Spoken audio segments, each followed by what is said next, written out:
حضرت حماد بن ابی سلیمان کے بارے میں آتا ہے کان یفطر 500 انسان، رمضان کے مہینے میں روزانہ ڈیلی 500 لوگوں کے افطار کا انتظام کیا۔ ہمارا زیادہ ٹائم سوشل میڈیا پر استعمال ہو رہا ہے، ہمارا زیادہ ٹائم موبائل میں دیکھ کر ضائع ہو رہا ہے، وقت گزاری ہو رہی ہے موبائل دیکھ کر کہ روزہ آسانی سے کٹ جاتا ہے۔ عبداللہ بن عمر روزہ رکھا کرتے تھے اور افطار اکیلے نہیں کیا کرتے تھے، مسکینوں، محتاجوں، ضرورت مندوں کے ساتھ ہی افطار کرتے تھے۔ کان یاتی الی المسجد والشہوہ فی النہار فشفعنی فیہ ویقول القرآن اے رب منعت النوم باللیل فشفعنی فیہ او کما قال النبی صلی اللہ علیہ وسلم۔ محترم بزرگوں اور عزیز دینی بھائیوں، اللہ تبارک و تعالی کا بڑا فضل و کرم ہوا کہ اس نے ہمیں رمضان جیسا فضیلت والا، برکت والا، رحمت والا، مغفرت والا مہینہ عطا فرمایا۔ اللہ تعالیٰ کے یہاں اس مہینے کی بڑی قدر و قیمت ہے، اسی لیے آپ دیکھیں آسمانی جتنی کتابیں آئی ہے ان میں سے اکثر اور بڑی کتابیں وہ رمضان المبارک کے مہینے میں نازل ہوئی ہیں۔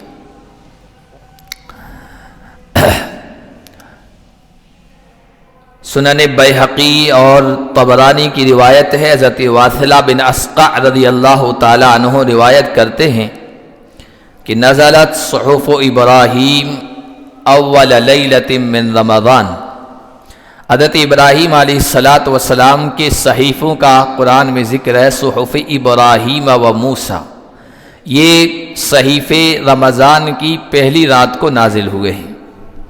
وَأُنزِلَتِ التَّوْرَاةُ لِسِتٍ مَضَيْنَ مِن رمضان، تورات جو 4 عظیم آسمانی کتابوں میں سے ایک کتاب ہے، اس کے بارے میں فرمایا کہ رمضان کی 6 تاریخ کو یہ نازل کی گئی ہے۔ وَأُنزِلَ الْإِنْجِيلُ ل13 خلت من رمضان، انجیل یہ رمضان کی 13 تاریخ کو نازل کی گئی۔ وَأُنزِلَ الزَّبُورُ ل18 خلت من رمضان، اور زبور 18 رمضان کو اتاری گئی۔ اور قرآن کے بارے میں سب کو پتہ ہے، معروف و مشہور ہے کہ 27ویں شب کو، 27ویں رات کو رمضان کی قرآن کریم نازل کیا گیا۔ تو بڑی عظیم جو کتابیں ہیں آسمانی، وہ بھی اس ماہ مبارک میں نازل کی گئی ہے۔ رمضان اور قرآن کا آپس میں خاص تعلق ہے، خاص مناسبت اور خاص جوڑ ہے۔ آپ حدیث میں غور کریں گے تو پتہ چلے گا ان مناسبتوں، ان تعلقات اور اس جوڑ کے بارے میں۔ ایک مناسبت اور ایک تعلق یہ ہے کہ بندہ جب قرآن پڑھتا ہے اللہ تعالیٰ کی خاص رحمت اس کی طرف متوجہ ہوتی ہے۔ اسی طرح روزے دار جب تک روزے کی حالت میں ہے اور افطار نہیں کر لیتا ہے تب تک اللہ کی رحمت اس کی طرف متوجہ ہے۔ قرآن پڑھنے والے کے لیے، قرآن کا علم سیکھنے والے کے لیے کائنات کا ذرہ ذرہ، کائنات کی ہر مخلوق خشکی اور تری کی دعائیں کر رہی ہے۔ روزے دار کے بارے میں بھی آیا خشکی اور تری کی مخلوقات اس کے لیے دعائیں کر رہی ہے۔ خصوصی رحمت اللہ کی ان دونوں کی طرف متوجہ ہے۔ روزہ اور قرآن میں دوسری مناسبت اور جوڑ یہ ہے کہ دونوں اللہ کے یہاں سفارشی بن کے آئیں گے کل۔ حدیث شریف میں آیا، اللہ کے نبی صلی اللہ علیہ وسلم نے ارشاد فرمایا کہ الصیام والقرآن یشفعان للعبد یوم القیامہ، روزہ بھی روزے دار کے لیے کل قیامت کے دن سفارشی بن کے آئے گا، اور قرآن بھی اپنے پڑھنے والے کے لیے، اپنے سے تعلق رکھنے والے کے لیے کل روز قیامت سفارشی بن کے آئے گا، شفیع شافع بن کے آئے گا. یقول الصیام، روزہ کہے گا یا ربی انی منعتہ الطعام والشہوہ فشفینی فی، پروردگار میں نے دن میں تیرے اس بندے کو کھانے سے، غذا سے، خواہش پوری کرنے سے روکے رکھا، آج میں اس کی سفارش کرتا ہوں، میری شفاعت قبول کر لیجیے. وَيَقُولُ الْقُرْآن، قرآن آئے گا اور کہے گا یا رب منعتُ النوم باللیل، پروردگار رات میں میں نے اس کو نیند سے روکے رکھا تھا، میری تلاوت کرتا تھا، قیام اللیل میں تراویح میں یہ مجھے سنتا تھا، میری تلاوت کرتا تھا، لہذا میری وجہ سے یہ نیند سے محروم رہا، آج میں سفارش کرتا ہوں، فشفینی فی، میری اس کے بارے میں سفارش قبول کیجئے. حدیث میں آیا فیشفعان، دونوں کی سفارشیں مقبول ہوگی، دونوں کی سفارشیں قبول کی جائے گی. اسی طرح روزے اور قرآن دونوں میں مناسبت یہ ہے کہ دونوں میں اللہ کی ذات کے ساتھ مشابہت ہو جاتی ہے. مشابہت کہتے ہیں ایک جیسا ہونا، اللہ کی ذات جیسی صفات بندے کے اندر آ جاتی ہے. تشبہ بالحق جسے کہتے ہیں، حق کے ساتھ اللہ کے ساتھ مشابہت ہوتی ہے. قرآن کے بارے میں، قرآن کیا ہے؟ صرف کتاب نہیں ہے، انہ کلام اللہ. دوسری کتابیں جو تھی نا وہ صرف کتابیں تھی، یہ قرآن کتاب بھی ہے، کلام اللہ بھی ہے. یہ اللہ کی بولی ہے، یہ اللہ کی بولی ہے، یہ اللہ کا کلام ہے. اللہ نے اس کی تلاوت کی ہے. کلام کا مطلب جو بولا جائے، لفظ جو زبان سے نکالا جائے، یہ کلام اللہ ہے. اسی وجہ سے آیا حدیث میں تبرک بکلام اللہ، تبرک بالقرآن فإنہ کلام اللہ، قرآن سے برکت حاصل کرو کیونکہ یہ اللہ کا کلام ہے، اللہ نے اسے بولا ہے. تو جب بندہ اس کی تلاوت کرتا ہے تو وہ اللہ کی بولی کو اپناتا ہے، اللہ کی اس صفت کو اپناتا ہے. دوسرا یہ کہ روزے میں شان صمدیت ہے. ہم تو قل هو اللہ احد اللہ الصمد، اللہ صمد ہے، یعنی اللہ بے نیاز ہے، اللہ کھانے سے بے نیاز ہے، اللہ پینے سے بے نیاز ہے، اللہ خواہشات سے بے نیاز ہے. بندہ جب تک روزے سے رہتا ہے تو وہ بھی کھانے سے، پینے سے، شہوتوں سے دور رہتا ہے، بے نیاز ہو جاتا ہے. تو اللہ کی صفت بندہ، روزے دار بندہ اپنا رہا ہے. تو روزے میں اور قرآن میں یہ دونوں مناسبت ہے. اور چوتھی مناسبت، چوتھا جوڑ ان دونوں میں یہ ہے کہ اللہ کا خاص قرب، اللہ کی خاص نزدیکی دونوں کو حاصل ہوتی ہے. روزے دار کو بھی اور قرآن پڑھنے والوں کو بھی. قرآن جو پڑھتا ہے، کہا قرآن سے تعلق رکھنے والا وہ اللہ والا ہے، اللہ کا خاص بندہ ہے. اور روزے کے بارے میں پچھلے جمعہ میں ہم سن چکے ہیں. اللہ فرماتے ہیں باقی سارے اعمال، باقی ساری عبادتیں، باقی سارے نیک کام بندے نے کیے ہیں، فرشتوں کو کہا جائے گا ان کو ان کا اجر دے دو، ان کو ان کا معاوضہ دے دو، ان کی جزا دے دو، ان کو بدلہ دے دو، ثواب دے دو. لیکن جب روزے کی باری آئے گی تو اللہ کہیں گے الصوم لی، روزہ میرے لیے ہے، روزہ میرے لیے ہے، میں خود اس کا بدلہ دوں گا یا میں خود اجزا بھی اس کا بدلہ ہوں. تو یہ رمضان میں یعنی روزوں میں، صیام میں اور قرآن میں خاص مناسبت اور خاص تعلق ہے. اسی لیے ہمارے اسلاف، بزرگان دین، صحابہ، تابعین، تبع تابعین، جو مسلمانوں کا ایک خاص بہترین سنہری دور تھا، اس زمانے کے لوگ، ہمارے اسلاف رمضان المبارک میں دو عبادتیں خاص طور پر انجام دیا کرتے تھے، ان کا خصوصی خیال کیا کرتے تھے اور ان کا اہتمام کیا کرتے تھے. ان میں سے ایک قرآن کی تلاوت اور دوسرا سخاوت، فیاضی، جود، دریا دلی، فیاضی، اس کا خاص خیال کیا کرتے تھے. اور کیوں کرتے تھے؟ یہ وہ زمانہ تھا جو نبی پاک صلی اللہ علیہ وسلم کے قریب کا زمانہ ہے. انہوں نے نبی پاک صلی اللہ علیہ وسلم کو یہ دو عبادتیں رمضان میں خاص طور پہ کرتے ہوئے دیکھا تھا صحابہ نے. اور صحابہ سے، یعنی صحابہ حضور کے شاگرد ہیں، اپنے استاذ کو ان دو عبادتوں کو انجام دیتے ہوئے دیکھا. اور صحابہ کے شاگرد تابعین نے ان کو، اپنے استاذوں کو دیکھا اور تابعین کے شاگردوں تبع تابعین نے اپنے استاذوں کو دیکھا تو ان سے وہ صفات لی، وہ خوبیاں لی، وہ عبادتیں انہوں نے بھی لی اور ان کو انجام دیا کرتے تھے۔ نبی پاک صلی اللہ علیہ وسلم کے بارے میں بخاری شریف میں موجود ہے، حدیث کی دیگر کتابوں میں، کان رسول اللہ صلی اللہ علیہ وسلم اجود الناس، اللہ کے نبی صلی اللہ علیہ وسلم لوگوں میں سب سے زیادہ دریا دل تھے، سب سے زیادہ فیاض تھے، سب سے زیادہ سخی تھی۔ وَكَانَ أَجْوَدُ مَا يَكُونُ فِي رَمَضَانَ حِينَ يَلْقَاهُ جِبْرِيلُ، اور سب سے زیادہ آپ کی سخاوت میں، آپ کی دریا دلی میں اضافہ اس وقت ہوتا تھا جب آپ صلی اللہ علیہ وسلم جبرائیل سے ملاقات کرتے تھے، فرشتوں کے سردار سے وہ آتے تھے حضور سے ملاقات کرنے کے لیے، اور جب ملاقات ہوتی تھی تو اس کے بعد آپ کی طبیعت میں فیاضی اور سخاوت اور زیادہ ہو جاتی تھی۔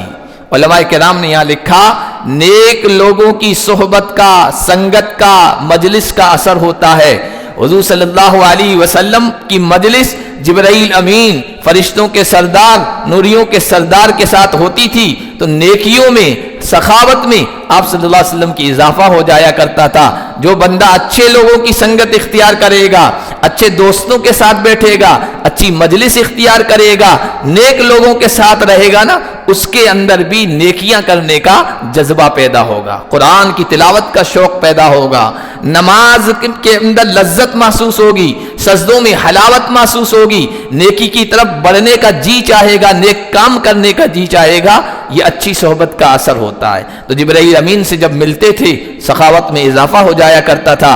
وَكَانَ يَلْقَاهُ كُلَّ لَيْلَةٍ مِّن رَمَضَانَ، رمضان کی ہر شب میں، ہر رات میں نبی پاک صلی اللہ علیہ وسلم کی ملاقات جبرائیل سے ہوتی تھی۔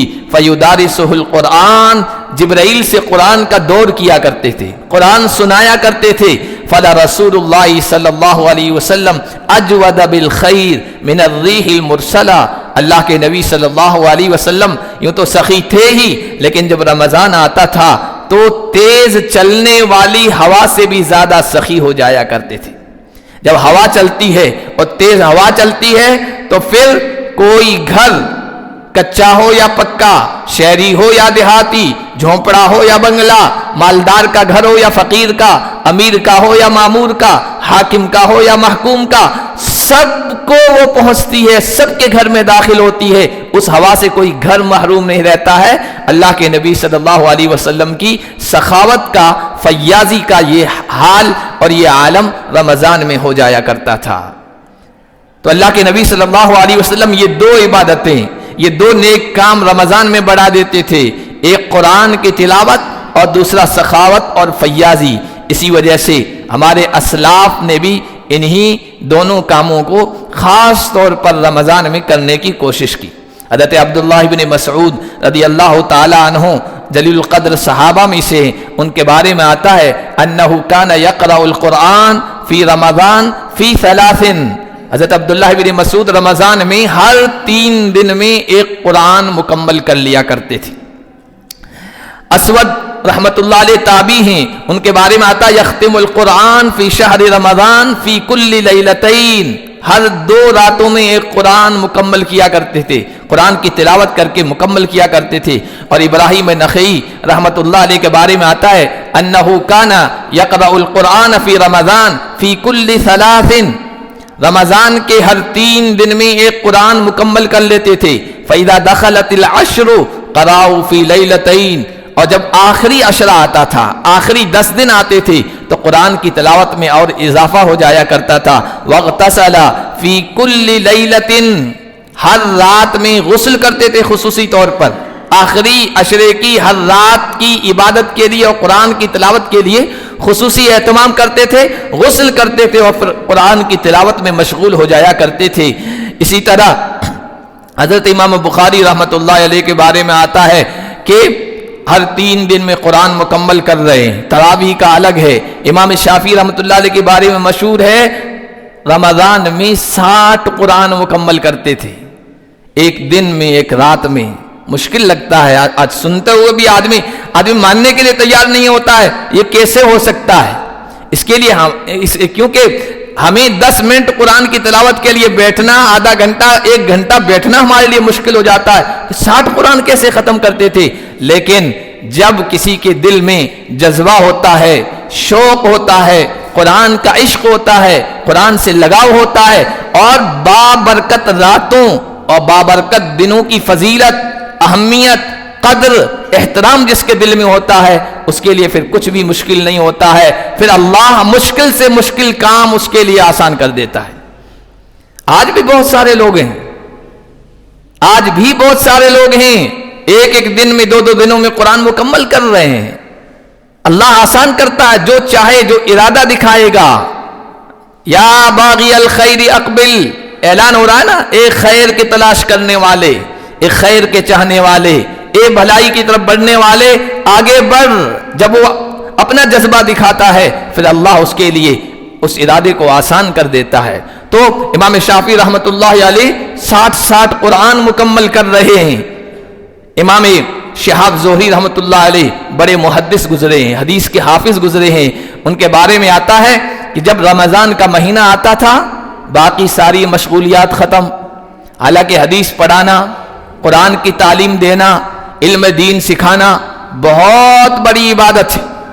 عبادت کرنے والوں سے بھی فضیلت رکھتے ہیں ایسے لوگ، قرآن و حدیث پڑھانے والے. ایک طرف وہ قرآن و حدیث کا مطالعہ کر رہے ہیں، دوسری طرف کوئی نوافل میں مشغول ہے، اس نوافل میں مشغول ہونے والے سے وہ افضل ہے. لیکن ساری عبادتوں کو بند کر دیتے تھے اور قرآن کی طرف متوجہ ہو جاتے تھے اور کہتے تھے ھذا شہر تلاوت القرآن و اطعام الطعام، یہ قرآن کی تلاوت کا مہینہ ہے اور لوگوں کو کھانا کھلانے کا مہینہ ہے. قرآن اور سخاوت و فیاضی. امام مالک رحمت اللہ علیہ کے بارے میں آتا ہے بڑے محدث تھے، مدینے کے امام تھے، مدینے کے امام ہیں. مدینہ محبت کا مرکز ہے، مدینہ ایمان کا مرکز ہے، مدینہ سارے جہاں والوں، ساری دنیا کے انسانوں کے دلوں کا مرکز ہے. ہر دم وہاں بھیڑ رہتی ہے، اجتماع رہتا ہے، عاشقوں کا ہجوم رہتا ہے اور ہر زمانے میں رہا ہے. آپ اندازہ لگائیے ان کے درس میں کتنے لوگ آتے ہوں گے. دور دور علاقوں سے آتے تھے، ملکوں سے آتے تھے. علم حدیث سیکھنے کے لیے مجلس لگتی تھی، ہزاروں لوگ قلم اور دوات لے کے بیٹھا کرتے تھے. رمضان کا جب مہینہ آتا تھا حدیث پڑھانا بند، علم دین سکھانا بند. حدیث پڑھانے کی بڑی فضیلت، لیکن وہ سب بند کر دیتے. علم سیکھنے سکھانے کے سارے مشاغل بند اور قرآن کی طرف متوجہ ہو جایا کرتے تھے اور کہا کرتے تھے ھذا شہر القرآن، رمضان قرآن کا مہینہ ہے. شہر رمضان الذی انزل فیہ القرآن لا کلام فیہ الا مع القرآن. اس میں قرآن کے علاوہ کسی اور کے ساتھ گفتگو نہیں ہوگی، کلام نہیں ہوگا، قرآن کے علاوہ کسی اور کے ساتھ بات نہیں ہوگی. امام مالک رحمت اللہ علیہ 4 بڑے اماموں سے ایک امام ہیں. رمضان میں دوسرے مشغلے، دوسری مصروفیات، دوسرے معمولات ایک طرف کر رہے ہیں. حالانکہ کون سے معمولات تھے؟ کھیل کود کے نہیں تھے، تفریح کے نہیں تھے، تجارت و کاروبار کے مشاغل نہیں تھے، حدیث سیکھنے سکھانے کے مشاغل تھے. وہ سب بند کر دیتے تھے، قرآن کے لیے یکسو ہو جایا کرتے تھے، قرآن کے لیے فارغ ہو جایا کرتے تھے. آج ہمارا کیا حال ہے؟ ہم اپنا جائزہ لیں. رمضان میں دوسری مشغولیات کو چھوڑ کے قرآن کے لیے یکسو ہوتے ہیں، یا یہ کہ ہمارا زیادہ ٹائم سوشل میڈیا پر استعمال ہو رہا ہے، ہمارا زیادہ ٹائم موبائل میں دیکھ کر ضائع ہو رہا ہے، وقت گزاری ہو رہی ہے موبائل دیکھ کر کہ روزہ آسانی سے کٹ جاتا ہے. وہ عبادت کی چیزوں کو، عبادت کے معمولات کو بھی ایک طرف کر دیتے تھے قرآن کی تلاوت کے لیے، اور ہم قرآن کی تلاوت کو ایک طرف کر دیتے ہیں اور ان سب چیزوں میں وقت ضائع کر رہے ہیں. تو کہا کرتے تھے کہ لا کلام فیہ الا مع القرآن. اب رمضان میں تو قرآن کے ساتھ ہی گفتگو ہوگی، ساری مشغولیات دین کی خدمت اور دوسری جو دوسرے کام ہوتے تھے پڑھنے پڑھانے کے وہ موقوف کر دیتے تھے. امام احمد بن حنبل رحمۃ اللہ علیہ فتویٰ دیا کرتے تھے، لوگ آیا کرتے تھے، مسائل معلوم کیا کرتے تھے، بھیڑ لگا کرتی تھی. لیکن جب رمضان آتا تھا فتویٰ دینا بند. فتوا دینا بند، فتوا دینا، علم سکھانا، دین کے بارے میں جانکاری دینا عبادت ہے، نیکی کا کام ہے، لیکن اس نیکوں کو بھی ایک مہینے کے لیے موقوف کر دیتے تھے، بند کر دیتے تھے، اور لا الہ الا اللہ، اللہ اکبر، لا الہ الا اللہ، اللہ اکبر کا ورد زیادہ کرتے تھے، اور قرآن کی تلاوت میں مشغول اور منہمک ہو جایا کرتے تھے۔ تو یہ اس لیے کیا کرتے تھے، انہیں پتا تھا کہ رمضان قرآن کا مہینہ ہے، اس میں زیادہ سے زیادہ ٹائم قرآن کو دیا جائے۔ آج ہمیں قرآن کی تلاوت کا ذوق ہی نہیں ہے، قرآن کی تلاوت ہم رمضان میں بھی نہیں کر پا رہے ہیں، چند پارے پڑھنا ہمارے لیے مشکل ہو جاتا ہے، اور مشکل کیوں ہے؟ گناہوں کا بوجھ ہے، دل گناہوں کی وجہ سے سیاہ ہے۔ اس سے پہلے بھی رمضان سے پہلے رمضان کی تیاری کے سلسلے میں جب گفتگو کی تھی، اس میں فرمایا، میں نے بات کی تھی کہ حضرت حسن بصری سے کسی نے پوچھا تھا، حضرت نیکی کا ارادہ کرتا ہوں، تہجد میں اٹھنے کا ارادہ ہوتا ہے، قیام اللیل کی نیت ہوتی ہے، رات کو سوتا ہوں تو پانی وانی وغیرہ سب لوٹا وغیرہ تیار رکھتا ہوں، لیکن اس کے باوجود بھی رات کو اٹھنے کی توفیق نہیں ہوتی ہے، تہجد نہیں پڑھ پاتا ہوں، نیکی نہیں کر پاتا ہوں، کیا وجہ ہے؟ تو انہوں نے کہا تھا کہ قبلت کا ذنوب کا، اے خدا کے بندے، تیرے گناہوں نے تیرے پیروں میں بیڑیاں ڈال دی ہے، وہ تجھے اٹھنے نہیں دیتے۔ گناہ کرنے کی وجہ سے نیکی کا ذوق نہیں آتا ہے، نیکی کا شوق پیدا نہیں ہوتا ہے۔ اس لیے حضرت عثمان ابن عفان رضی اللہ تعالیٰ عنہ فرمایا کرتے تھے کہ لو طہرت قلوبکم لما شبعتم من القرآن، اگر تمہارے دل پاکیزہ ہوتے، اگر تمہارے دل مجلہ مصفہ ہوتے، اگر تمہارے دل گناہوں سے پاک ہوتے، تو قرآن کی تلاوت سے کبھی شکم سیر نہیں ہوتے، قرآن کی تلاوت سے تمہارا جی کبھی نہیں بھرتا۔ تو اگر تلاوت کا جی نہیں چاہ رہا ہے، گناہوں سے توبہ کریں، گناہوں سے توبہ کریں، استغفار کریں، اللہ سے مانگیں۔ یہ بابرکت مہینہ قرآن کا خاص اس سے جوڑ و تعلق ہے، اور قرآن کی مجھے توفیق نہیں ہو رہی ہے، اس سے بڑھ کر میری محرومی کیا ہو سکتی ہے؟ ایک تو قرآن کی تلاوت اسلاف زیادہ کیا کرتے تھے، اس لیے کہ اللہ کے نبی بھی کیا کرتے تھے۔ دوسرا سخاوت، فیاضی، کھانا کھلانا، روزے داروں کا روزہ کھلوانا، افطار کروانا، حاجت مندوں ضرورت مندوں کا خیال رکھنا، بیواؤں، یتیموں، مسکینوں اور جو بھی محتاج ہیں ان کی خبرگیری کرنا، اور ان کے پیٹ کا بھی خیال رکھنا، یہ بھی ہوتا تھا اسلاف کے معمولات میں۔ رمضان کے اندر امام شافعی رحمۃ اللہ علیہ فرماتے ہیں، احب للرجل الزیادۃ بالجود فی شہر رمضان، رمضان کے مہینے میں پسند کرتا ہوں کہ آدمی تھوڑا زیادہ سخی ہو جائے، زیادہ سخاوت کرے، اقتداء بالرسول، رسول کریم صلی اللہ علیہ وسلم کی پیروی میں۔ اس لیے کہ ابھی حدیث ہم نے سنائی کہ اللہ کے نبی رمضان میں تیز چلنے والی ہوا سے بھی زیادہ سخی ہوا کرتے تھے۔ وَلِحَاجَةِ النَّاسِ فِيهِ إِلَى مَصَالِحِهِمْ، اور چونکہ لوگ رمضان میں ان کی ضرورتیں بڑھ جاتی ہے، روزے میں مشغول ہونے کی وجہ سے، نماز میں اور عبادت میں مشغول ہونے کی وجہ سے روز کے جو کمانے والے ہیں ان کو بیچارے کمانے کا موقع نہیں ملتا ہے، اس لیے سخیوں کو چاہیے کہ ان کا خیال رکھیں، ان کی ضرورتوں کو پورا کریں۔ حضرت عبداللہ ابن عمر رضی اللہ تعالی عنہ کے بارے میں آتا ہے کہ کان لا یفطر الا مع المساکین، عبداللہ ابن عمر روزہ رکھا کرتے تھے اور افطار اکیلے نہیں کیا کرتے تھے، مسکینوں، محتاجوں، ضرورت مندوں کے ساتھ ہی افطار کرتے تھے۔ کان یاتی الی المسجد، مسجد آیا کرتے تھے، نماز پڑھا کرتے تھے، پھر دیکھا کرتے تھے کہ لوگوں میں کون حاجت مند ہے، ضرورت مند ہے۔ وَكَانَ لَا يَذْهَبُ إِلَى بَيْتِهِ إِلَّا مَعَ مَجْمُوعَةٍ مِّنَ الْمَسَاكِينِ، جب نماز پڑھ کے گھر جاتے تھے نا تو چند محتاج لوگ ان کے ساتھ ضرور ہوا کرتے تھے، گھر والوں سے جا کے کہتے تھے محتاج لوگ آئے ہیں، ان کے ذریعے سے خیر کماؤ، گھر والوں کے پاس ہوتا تھا ان کو کھلا دیتے تھے، اور اگر نہیں ہوتا تھا فَإِذَا مَنَعَهُمْ أَهْلُهُ عَنْهُ لَمْ يَتَعَشَّ تِلْكَ اللَّيْلَةَ، اگر گھر والے کہہ دیتے تھے کہ اتنا نہیں ہے تو پھر خود بھی اس رات کھانا نہیں کھاتے تھے۔ یہ ہمدردی، اس طرح کی سخاوت و فیاضی۔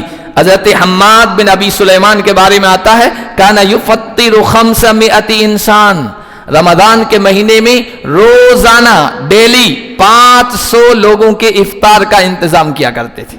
500 لوگ، 500 روزے داروں کی افطاری کا خیال کیا کرتے تھے، اور جب رمضان گزر جاتا تھا تو عید کے بعد چونکہ معلوم ہو جاتا تھا ان میں محتاج کون ہے، ضرورت مند کون ہے. وَكَانَ يُؤْتِي بَعْدَ الْعِيدِ لِكُلِّ وَاحِدٍ مِّنْهُمْ 100 درہم. عید کے بعد ان میں سے ہر ایک کو 100 درہم چاندی کے سکے 100 درہم ان کو عطیے کے طور پر، ہبے کے طور پر اور تحفے کے طور پر دیا کرتے تھے. یہ بھی رمضان کی ایک عبادت ہے. اللہ تعالیٰ نے جن کو نوازا ہے وہ محتاجوں کا خیال رکھیں، ان کو کھانا کھلانے کا، ان کی روزہ افطاری کا خیال کیا ہے. اللہ کے نبی صلی اللہ علیہ وسلم نے فرمایا من فطر صائما کان لہ مثل اجرہ غیر انہ لا ينقص من اجر الصائم شیء. جو آدمی کسی روزے دار کا روزہ کھلوائے، اور روزہ کھلوانا ضروری نہیں کہ بہت بڑی افطاری کے ذریعے سے ہو. حضور نے کہا ایک چھوارے کے ذریعے سے بھی آپ روزہ کھلوا سکتے ہیں، ایک کھجور کے ذریعے سے بھی، ایک لسی کے گھونٹ کے ذریعے سے بھی، یعنی کم سے کم کے ذریعے سے بھی کروا سکتے ہیں. جن کو اللہ نے زیادہ دیا ہے وہ زیادہ کے ذریعے سے کرائیں. جو کسی روزے دار کا روزہ کھلوائے تو روزے دار کے برابر اس کو اجر ملے گا. ڈبل روزہ رکھ رہا ہے، جتنے لوگوں کو روزہ کھلوا رہا ہے گویا اتنے روزے رکھ رہا ہے، اور روزے دار کے روزے میں سے، اس کے اجر میں سے، اس کے ثواب میں سے ذرہ برابر بھی کمی نہیں آئے گی. تو یہ بابرکت مہینہ چل رہا ہے. دو خاص عبادتیں اس کی میں نے آج کی اس مجلس میں بتائی ہے. ایک قرآن کی تلاوت، اس کا ہم معمول بنائیں، گھروں کا ماحول بنائیں. ایک زمانہ تھا ہمارے گھروں میں صبح سحری کے وقت قرآن کی تلاوت کا ماحول ہوتا تھا، قرآن کی تلاوت کے نغمے گونجا کرتے تھے. آج وہ روایتیں، وہ باتیں بالکل ناپید ہو گئی، ختم ہو گئی ہے. گھروں میں بھی قرآن کا ماحول پڑھنے کا، مسجدوں میں بھی ہو. صحابہ کرام کے بارے میں آتا ہے رمضان کے مہینے میں صحابہ کام چھوڑ چھاڑ کے مسجد میں آ کے بیٹھ جایا کرتے تھے. بہت خاص ضرورت ہوتی تھی تو لوٹتے تھے، ورنہ قرآن کی تلاوت میں مشغول رہا کرتے تھے. اور دوسرا میں نے بتایا حضور بھی سخاوت کیا کرتے تھے. صحابہ اور تابعین بھی اس مہینے میں خوب سخاوت کیا کرتے تھے. اللہ پاک ہم سب کو ہمارے اسلاف کی ان دو خوبیوں کو اپنانے کی توفیق عطا فرمائے.